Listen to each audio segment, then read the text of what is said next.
Donc maintenant, vous êtes satisfait de vos transitions, la vidéo va bien, vous voulez ajouter une trame sonore.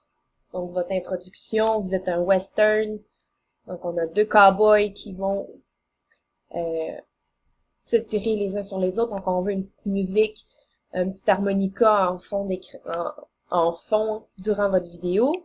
Donc on peut, avec Windows Movie Maker, ajouter plusieurs séquences audio. Donc on ouvre notre séquence. Et par exemple, moi, je veux commencer mon vidéo avec un discours de Marie Curie. Donc, je vais choisir dans ma collection la piste audio que je veux intégrer et je vais l'ajouter à ma séquence. De la même façon que les séquences vidéo ou les images, vous pouvez travailler sur cette piste audio-là. Par exemple, je trouve qu'elle est trop longue. On voit ici, là, ça empiète sur l'audio de mon premier vidéo. Donc, je vais sélectionner mon audio. Je vais placer mon curseur à l'endroit où je veux couper. Même chose, j'utilise l'outil de coupe, comme pour les séquences vidéo. Vous voyez, ma piste, c'est coupée en deux. Je fais supprimer pour l'enlever. Je peux aussi ajouter faire apparition en fondu ou disparition en fondu. Si par exemple vous avez une musique un peu plus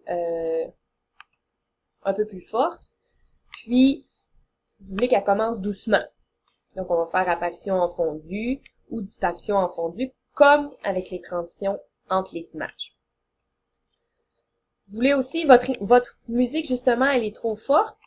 On peut, ici avec volume, on peut aller jouer avec le volume de votre séquence. Vous allez voir, on va voir l'empreinte baisser. Donc, vous avez vu, l'empreinte de mon audio a baissé. Ça signifie que mon volume a lui aussi baissé. Vous pouvez jouer aussi sur les audios qui sont déjà intégrés dans votre film. Par exemple, moi, je trouve que le discours de Marie est plus important que la partie que j'ai enregistrée avec cette vidéo-là. Donc, comme elle est plus importante, je vais garder le discours de Marie et je vais enlever la partie audio associée à mon vidéo. Je peux pas la supprimer, donc ils sont imbriqués un avec l'autre, donc on peut pas jouer, on peut pas le supprimer. Par contre, je peux la rendre muette. Donc, si je fais le clic droit sur cette section-là et je fais, donc là, je l'avais déjà fait muet, donc vous voyez, j'ai une empreinte. Donc là, mes deux sons vont se superposer. Si je fais clic droit et je fais muet, on voit la ligne est complètement plate. Le son de la vidéo à cette partie-là va pas jouer et je vais entendre le discours de Marie, mais je vais quand même voir ma vidéo. Donc malheureusement, l'outil que j'utilise pour faire mon screencast ce matin ne me permet pas d'enregistrer le son. Donc vous pouvez pas voir la différence entre les différents éléments, mais vous allez pouvoir jouer avec votre propre outil, l'essayer avec votre ordinateur et intégrer des sons. Jouer avec les volumes pour être satisfait là, justement des transitions sonores que vous allez utiliser. Vous avez sur vos appareils cellulaires, il y a plein d'applications de magnétophone, donc vous pouvez facilement, vous voulez faire du bruitage, vous pouvez facilement enregistrer vos sons, puis les intégrer aux transitions de vos films, par exemple. J'ai une autre séquence, je vais l'ajouter ici, mais là, c'est beaucoup trop long. Moi, je veux juste, parce que j'ai enregistré plusieurs bruits ensemble, disons.